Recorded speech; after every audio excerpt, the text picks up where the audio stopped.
Bonjour à tous et à toutes, bienvenue sur Chess MI. Je suis sensible à ce que vous me dites, je fais attention. Et on va analyser la partie numéro 42, un système de Londres, joué en live, c'est la vidéo précédente, ou presque, contre Zelap 2091 sur Lichess. Alors la façon dont je vais procéder, comme d'habitude, je vais regarder la qualité de mon jeu selon l'ordinateur, donc d'un point de vue purement tactique, et ensuite l'ouverture pour progresser sur mes ouvertures. Donc pour ça, il faut demander une analyse automatique au programme. Je suis désolé, j'aurais dû la demander avant. Peut-être pendant qu'il fait son analyse, je vais regarder l'ouverture du coup, pour pas perdre de temps. Toujours optimiser le temps. D4, D5, ok, jusqu'ici tout est à peu près normal. Donc dans cette position, C4, c'est le coup... c'est le coup normal. On ouvre la dame aussi pour aller en B3. C6 défend le pion. Et là, en fait, il faut jouer cavalier C3. Alors, dame B3 marche aussi, mais je pense que cavalier C3, c'est mieux, avec E6. Et dame B3, le cavalier est déjà sorti. Alors, est-ce que ça fait une grosse différence? Ce dame B3 direct. A priori, toujours dame B6, mais il y a beaucoup moins de parties. Vous voyez, je l'ai dit pendant la partie, je me suis trompé, c'était cavalier C3.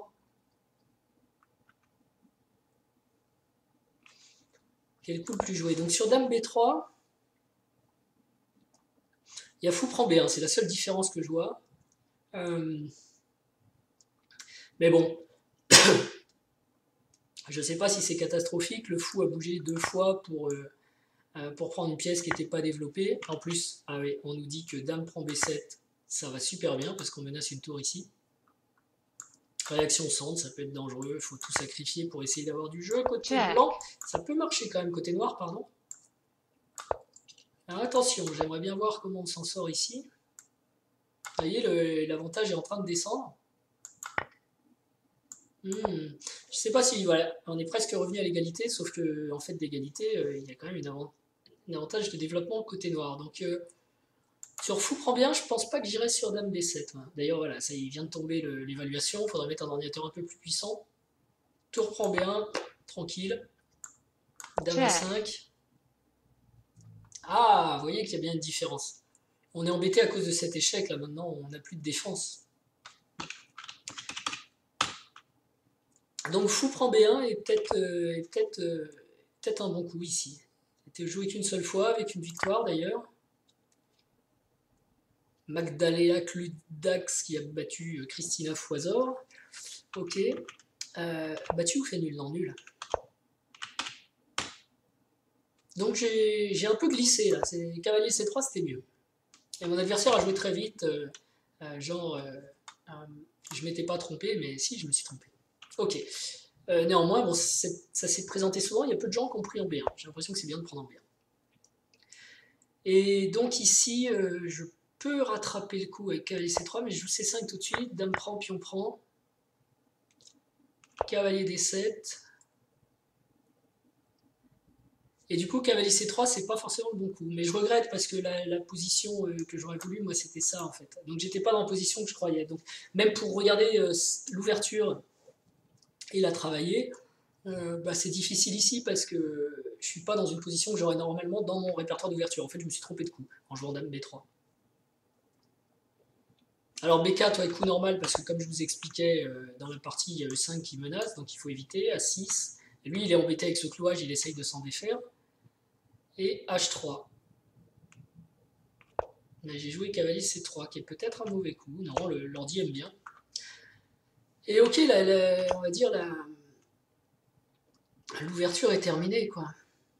Donc tour C8, et donc j'ai hésité longuement à jouer H3, j'ai joué F3 qui était un peu plus rock'n'roll. Alors je vais regarder ce qu'il dit en termes de qualité. On a joué une partie assez longue, 45 coups. Donc on peut dire que les statistiques sont on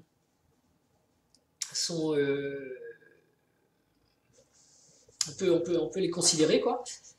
Sont significatives, voilà. Donc 23, perte moyenne en centipion, je suis content, puisque moi, ma moyenne, elle est à 30, donc c'est mieux que ce que je fais d'habitude.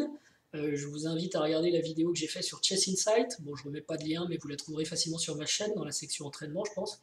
Chess Insight, oh, je vais mettre un lien quand même, on est à combien? 5 minutes, ok, j'y penserai. Donc c'est là que je découvre que mon niveau moyen sur les parties précédentes était aux alentours de 30 centipions perdus par coup. Donc là c'est légèrement mieux, mais enfin c'est globalement dedans. Si je regarde le graphe, j'ai les blancs, donc je vois pas, il y a des petits coups qui vont pas trop fort, mais c'est pas des fautes graves. Sauf peut-être ici au 27e, on verra ça tout à l'heure, une faute grave. Une autre peut-être aussi. Attendez, mais ça c'est des coups noirs, non? Roi D8, des prend 4, ouais, donc des pics.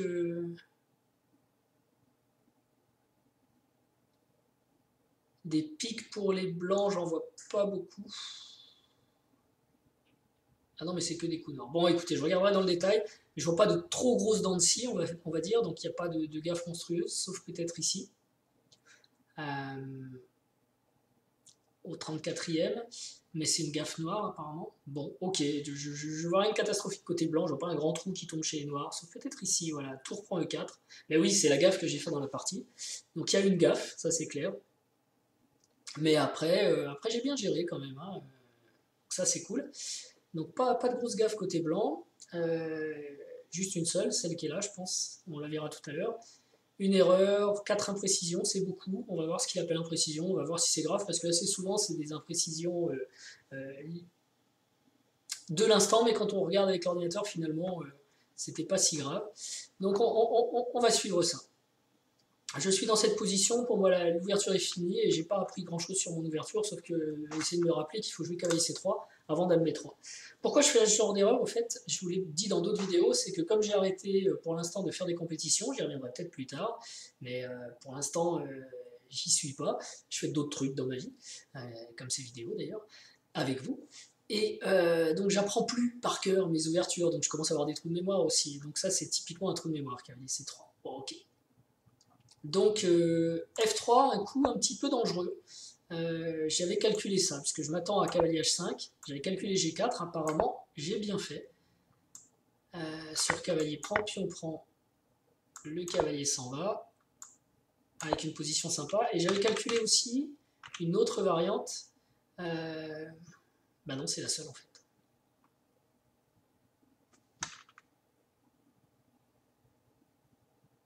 Je sais pas pourquoi j'ai calculé plein de trucs avec fou C2, fou machin, là je les vois plus.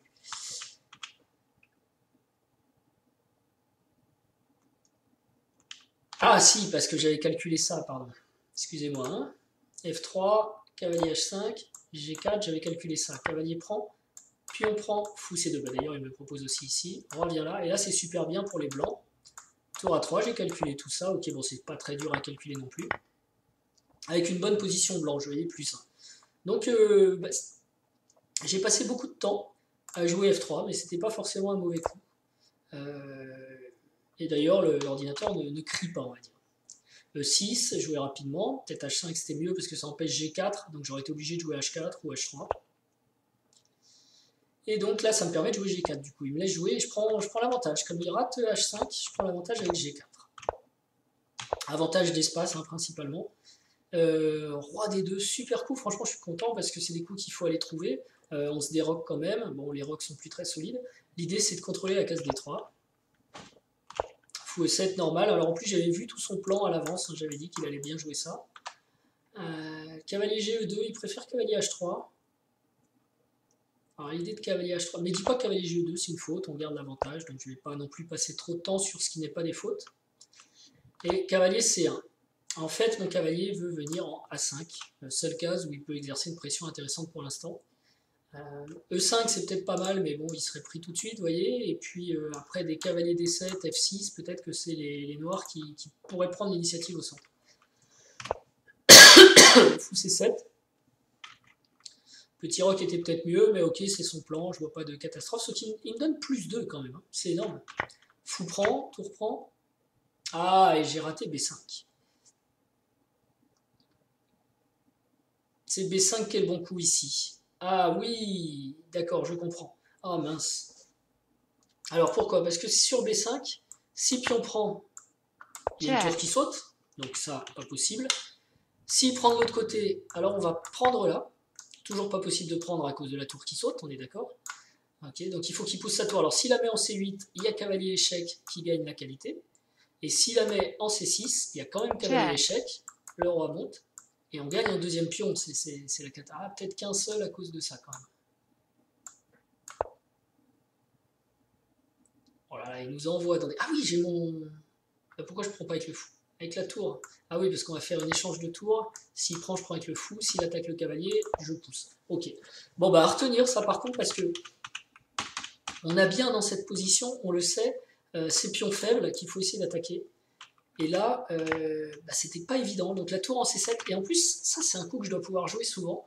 Parce que, je vous l'ai dit dans la partie, dès qu'il a joué le 6, c'est loin, hein, je vous ai dit, il va faire fou E7, fou D8, fou C7. Les noirs jouent très souvent ça parce qu'ils voient arriver le cavalier, on va dire, en A5, et pour défendre ce pion, il y a besoin d'une tour en B8 ou d'une tour en C7.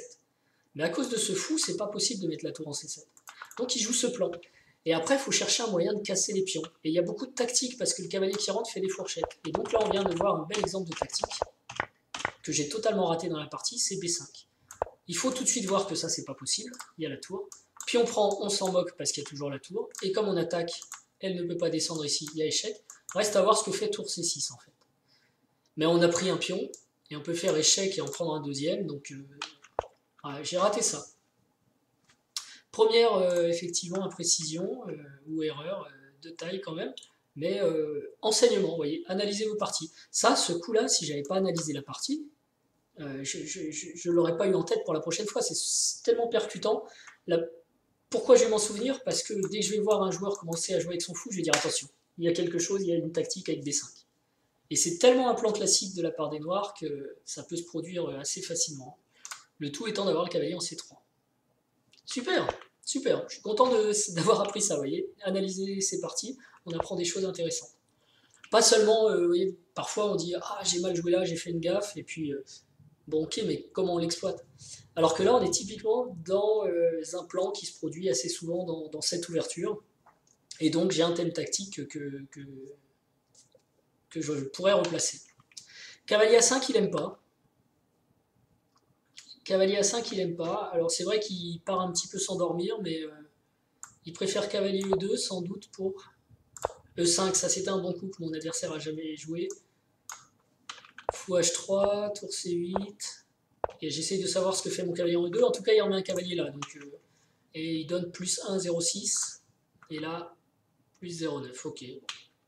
Pas clair pour moi. Toujours cavalier E2. C'est vrai que je l'ai dit dans la partie, ce cavalier ne sert pas à grand chose. Mais mon fou non plus.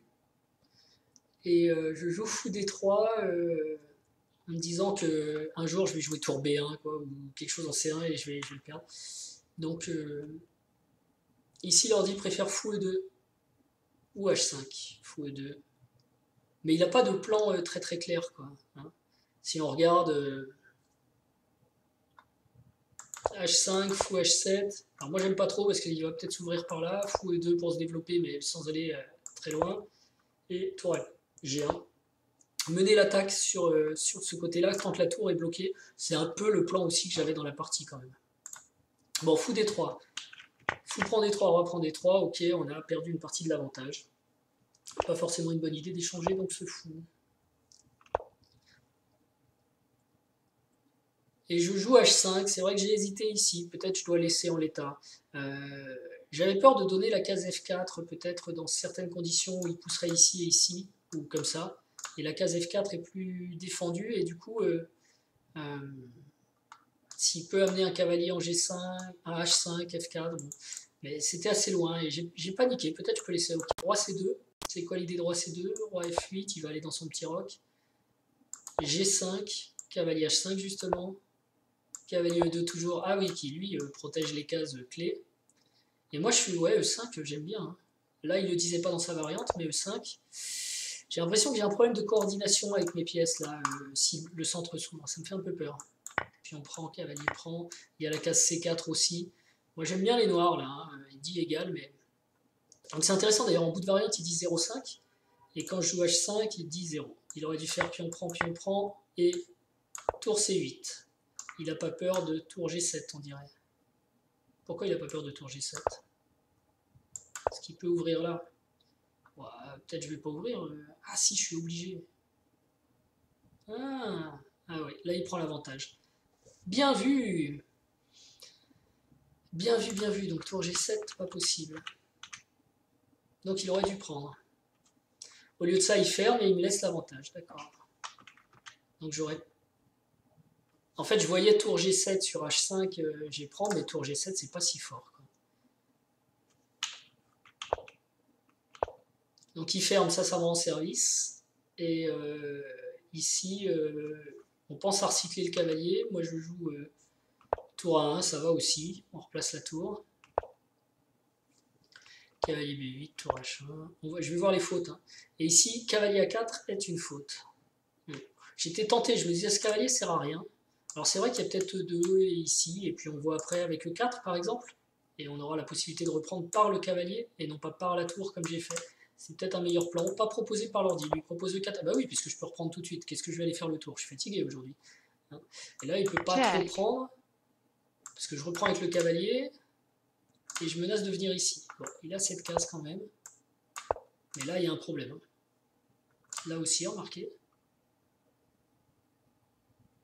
Pourquoi roi E7 tout de suite?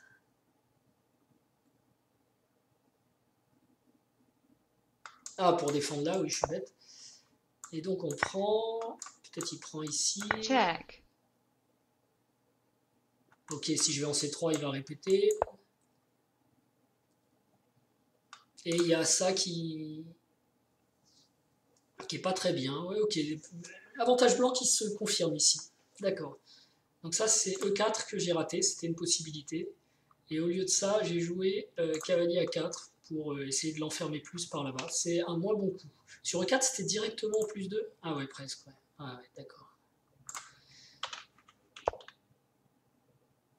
C'est vrai que les pièces noires sont très mal coordonnées ici, donc on a envie d'ouvrir. Il y a le roi au centre, il y a un cavalier qui est quasiment pas, pas développé, une tour qui n'a pas beaucoup de cases et qui est bloquée à la défense d'un pion, immobilisé. Et moi j'immobilise un cavalier, mais lui il immobilise une tour, donc quelque part j'ai une qualité de plus, quoi.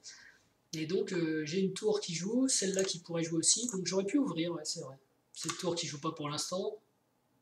Ce cavalier on sait pas trop ce qu'il fait, et effectivement si je l'enlève, parce que s'il l'échange, bah, il a plus de pièces en jeu en fait. Donc effectivement, j'ai raté l'ouverture, j'ai même dû en parler d'ouverture, mais j'ai été tenté par cette idée d'échec. Check. Mazette voit échec, Mazette joue échec. Check. D prend E4, et là c'est la grande cata. J'aurais dû faire ça, ça, et ça reste bien, mais bon, c'est quand même bizarre d'avoir enlevé le cavalier C3 avant de pousser E4, quoi. Là vraiment j'étais à ce moment-là dans l'espace. Parce que j'aime pas non plus l'idée de donner le pion G4, hein. Même si l'ordi dit que ça va, pour moi dans ma vraie vie ça va pas. Donc ça, E4, grosse gaffe. Pour moi déjà. Mais parce que je voyais tour prend E4, j'ai complètement zappé cavalier E4. Bon, une gaffe, alors là, allez comprendre. J'ai pas dû faire de petits processus de vérification, pensant que je suis très fort, et j'ai raté ça. Alors maintenant, les noirs prennent l'avantage, mais il y a des compensations quand même. Parce que les tours sont toujours mal placées, elles sont toujours embêtées, il y a toujours une tour qui est embêtée ici, donc en gros je disais tout à l'heure j'ai une qualité de plus parce que j'immobilise une tour pour un cavalier, et c'est vrai, vous voyez, il y a des compensations, l'ordi il ne voit les noirs qu'avec l'avantage d'un pion, pas plus, et il faut qu'ils ouvrent la colonne F pour faire jouer leur tour, c'est sûr, c'est là qu'ils vont rentrer et gagner, quitte même à perdre un pion, vous voyez, parce qu'ils vont en gagner plein d'autres derrière. Donc tour F8 c'était sûrement le bon coup, et j'aurais effectivement joué tour F1, mais... voilà, il peut sortir, commencer à proposer des échanges et oh, c'est pas non plus foufou, hein, au niveau noir. Mais bon, il fallait essayer de faire quelque chose sur la colonne F, c'est certain. Je pense qu'il y a que là qui peut jouer. Au lieu de ça, il a joué tour C7, ok, petite erreur. E5, bon coup, on vient bloquer F6. Roi C7. Et mon cavalier revient parce que j'ai une magnifique case ici, ça c'est chouette. Et vous voyez déjà l'évaluation, elle est revenue à 0, quoi. Petite imprécision de l'adversaire, et mes cavaliers vont être très forts, plus forts que les tours, ou au moins aussi forts, en tout cas ils compensent. Et là, une erreur, cavalier à 8, je ne l'ai pas joué. Pourquoi j'ai pas joué cavalier à 8? Ça fait quoi cavalier à 8 échec? On revient là. Ah, ça fait un peu asphyxie, ouais. Effectivement, on ne peut plus défendre ce pion. Mais je pensais plus à empêcher le levier ici qu'à aller gagner un pion pour l'instant. Je me disais sans doute le pion, je pourrais le regagner, mes cavaliers sont forts. Et donc, tour F1, il remet à 0. Hein. Alors que cavalier à 8 échecs, il a plus 1. Mais même en fin de variante, il a plus 1. Parce que bon. Ah oui, parce qu'il a le temps ici de jouer. Ok, ok. D'accord, c'est raté. Bon. Je suis où? Je suis perdu.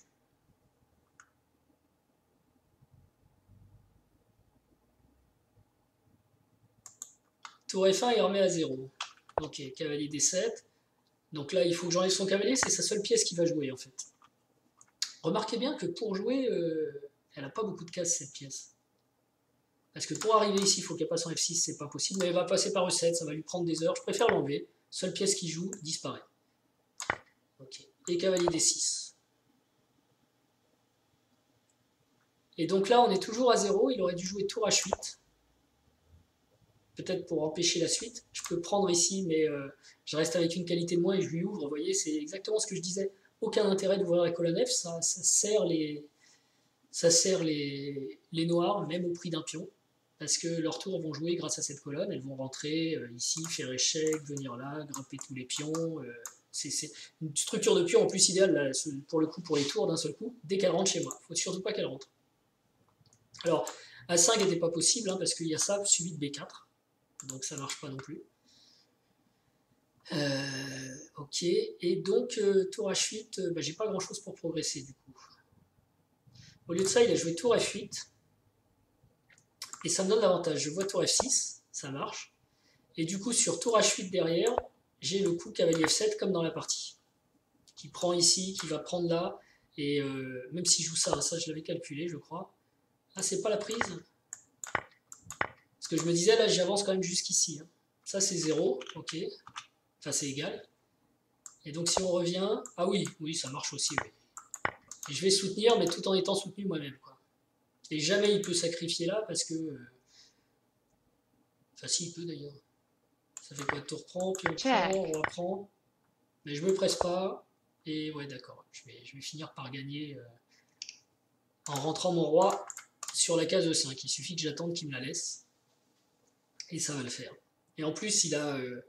Ici, il a 3 pions qui sont plus beaux que mes 3 pions, mais c'est quand même 3 contre 3. Et comme il va passer, je vais commencer à les échanger et ça va bien se passer. Ok, donc tour F6, j'ai bien joué aussi hein, sur tour F. Déjà le coup d'avant, c'était bien cavalier D6. Ici, c'était bien tour F6. Cavalier D8. Et tour prend H6. Ok. Alors après, il y a un moment où je me suis posé des questions. Ici, j'ai hésité avec roi H7, mais j'ai trouvé que tour F6 c'était mieux à cause de ce qui va se passer. Alors l'ordi dit tour H7 lui. Je l'ai calculé celui-là, j'ai bien dit que ça c'était presque forcé. Tour G7, ouais j'ai vu ça. Et peut-être j'ai eu peur ici d'F6, non? Mais ça doit pas marcher. Puis on prend.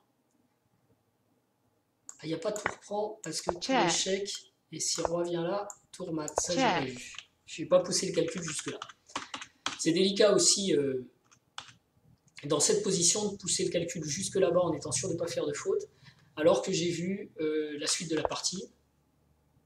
Tour F6, je reste quand même à plus 4, hein, donc ça va. Roi D8, H6. Bon, Roi C7 ne sert pas à grand chose. Ok. Et H7.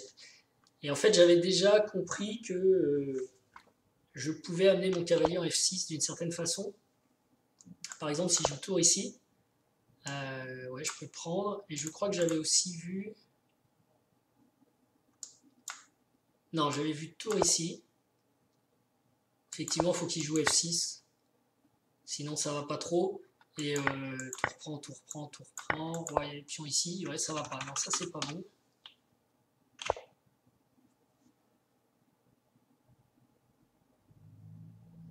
Et tour F6. Ça fait quoi comme différence? Ah, je prends E6, ok. Ouais, j'avais pas calculé ça. Pas si bon finalement. Tour H7 était mieux. J'aurais dû voir tour H7, ok. Par contre ici, cavalier B8, ça permet le bon coup. Vous voyez, cavalier F7, le bon coup que j'ai vu. L'idée c'est que je menace de faire dame. Et si tour prend, je fais dame. Donc en fait, c'est un peu perdu. Il prend une fois, je reprends. Et après tour G7, alors je menace ça, mais surtout je défends mon pion et je menace. La première menace c'est tour G8 échec qui gagne tout de suite. Hein. Donc il faut qu'il enlève son roi. Alors, il choisit ce côté, ok. Et alors je joue roi E4 qui n'accomplit rien. Je me dis, oui, à un moment je vais aller prendre ce pion et je veux défendre ici. Pour l'ordi, roi C4 c'est mieux. Ah oui, puisqu'il va sacrifier la tour, lui. Il pense même pas à... Le truc, c'est que je me suis pas rendu compte qu'il peut plus bouger.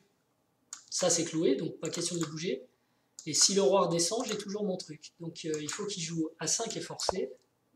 Et là, je peux prendre, on va dire, dans une meilleure situation que dans la partie. Ah, c'est trop fort, parce que ça menace mat. C'est génial. Donc échec. Check.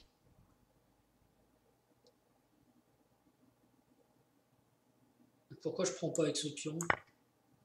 C'est pareil, hein, c'est tour prend, tour échec, Check. revient là, revient là. Check. C'est quoi avec l'autre pion? Ça paraît contre-naturel, mais pourquoi pas? Check. Si pion prend... Ouais, ça revient au même, de toute façon. Grosso modo, tour prend, tour échec. Check. Ah oui, il peut pas. Ok, alors ça c'est encore une tactique que j'ai totalement ratée, mais je me suis pas soucié d'une chose, c'est que peut faire l'adversaire en fait. Parce que là j'ai réfléchi à ce que je pouvais faire, mais j'aurais dû regarder quel est le prochain coup de l'adversaire. Et en fait il n'a pas de prochain coup. C'est fou, c'est assez simple à voir, c'est B6, non B6 peut pas être joué, donc il a que A5, son prochain coup c'est forcément A5. Et donc dans ce cas-là, ouais, roi C4 ça paraît plus logique que ce que j'ai joué roi E4. Mais bon, ça va, roi E4 c'est pas la fin du monde. A5 quand même, puis on prend, on revient là, et B4 défend. Et évidemment, il n'a pas roi B5 parce que tour B7. Et il abandonne. Parce que s'il redescend, comme je disais, je dois avoir un plan d'aller par là-bas et de jouer B4. B5, Check. on prend B5, roi prend B5, et maintenant quoi? Il est bloqué, il ne peut pas descendre, il ne peut pas bouger, et s'il bouge la tour, je joue le tour G. Voilà, ça, c'est fini. Ok, bah écoutez, une partie rigolote, une partie sympa avec un oubli dans l'ouverture, une gaffe dans le milieu de jeu en plein centre, une qualité, mais ensuite un jeu quand même assez correct. Et pas mal de petites nuances tactiques qu'il faut que je garde en tête autour de B5, même quand la tour pénètre aussi par là-bas, les possibilités de mat avec le cavalier qui était combiné, tour C8, ça, j'ai pas poussé la réflexion jusque-là, mais j'aurais dû quand j'avance mon pion. En tout cas, voilà, une qualité médiocre au début, on va dire, et plutôt bonne à la fin.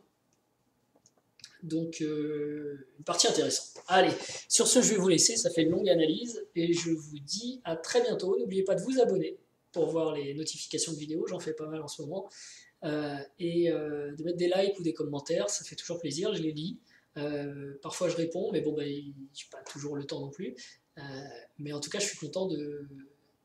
Parce que moi, je vous donne ces vidéos, je suis content de voir le retour en face et de voir que vous réagissez. Voilà, je vous dis à très bientôt pour de nouvelles aventures échiquéennes. Portez-vous bien, ciao!